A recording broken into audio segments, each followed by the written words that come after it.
So, this brand new sneak peek from James Gunn's upcoming Superman movie has completely taken the world of internet by storm. But I must inform you that this 4-minute clip has also sparked a divided reaction among fans of the iconic DC Comics character. The footage, which showcases a suffering and beaten down Superman being assisted by his dog Krypto and a team of Kryptonian robots, has generated a significant amount of reactions on social media. So I spoke about this trailer with a friend of mine who happens to be a hardcore fan of Zack Snyder and Henry Cavill's take on Superman. He said this new Gunverse Superman literally bleeds and has to be dragged home by his dog after a serious beating. He believes Henry Cavill's supes would mop the floor with this new iteration. I mean, I could not help myself but to agree with this point to some extent, as if you remember in Batman vs. Superman, Henry Cavill's Superman literally took a nuke at point-blank range and healed from the sun without feeling any pain from its radiation, which is accurate in the comics. That was definitely not the case with James Gunn's Superman, as he can be seen crying out in pain as he heals from the sunlight. So, is this a major problem going forward with this new universe?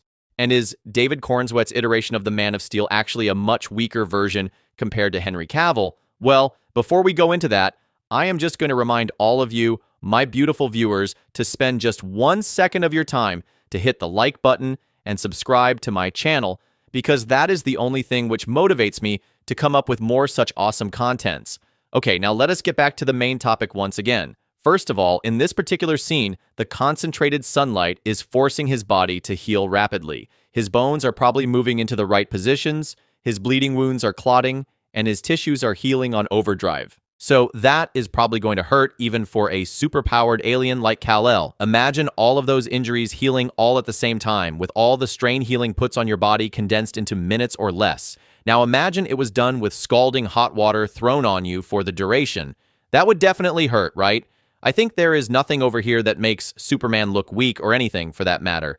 Actually, if anything, I think this scene actually makes him all the more relatable. You see, his humanity can't just come from being raised by humans. He needs to know what it feels like to be physically overwhelmed and defeated like the rest of humanity. It's his perseverance, not his powers, that's inspiring. I love this so much. I guess the problem with these haters and Henry Cavill fanatics is that they just want to find reasons to hate this movie. If there is nothing to be found, they are going to try and manufacture something of their own.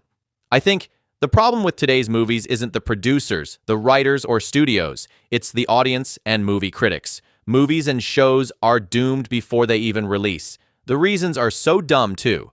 If it's a strong female or minority lead, then it's woke.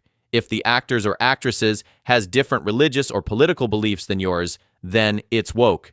If the characters have an appearance most audience don't like, well then it sucks. How about judging a film for the acting, storylines, and storytelling? People did the exact same thing to Henry Cavill. Now almost everyone suddenly loves him as Superman, but when the Man of Steel trailer dropped, we got the same BS as with this Superman.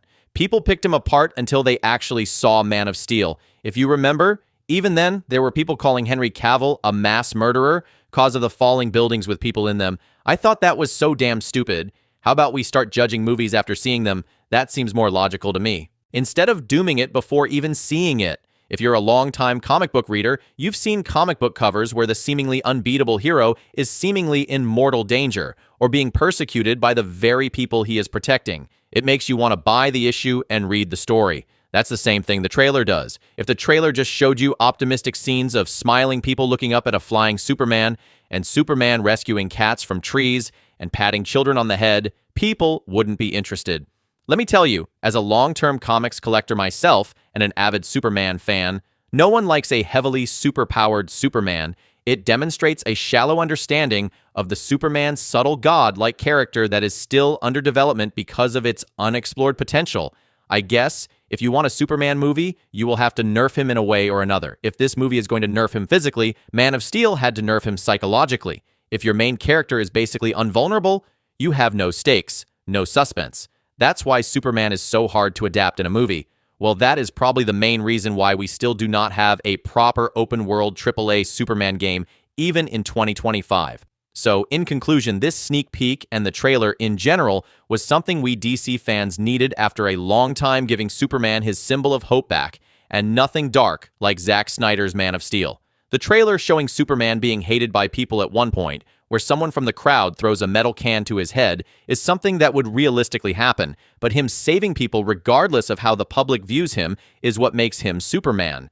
That is what differentiates him from a character like Homelander. The trailer showing a young child in a war zone wishing for Superman is what Superman is, brings hope to those who previously didn't have it. The Krypto part is cute and sweet despite Krypto being able to fly him. Dragging Clark at super speed had to have been written as a wholesome, funny moment between an owner and his loyal companion. In fact, the Krypto scene was hilarious and showed exactly the sort of dumb shit a dog would do.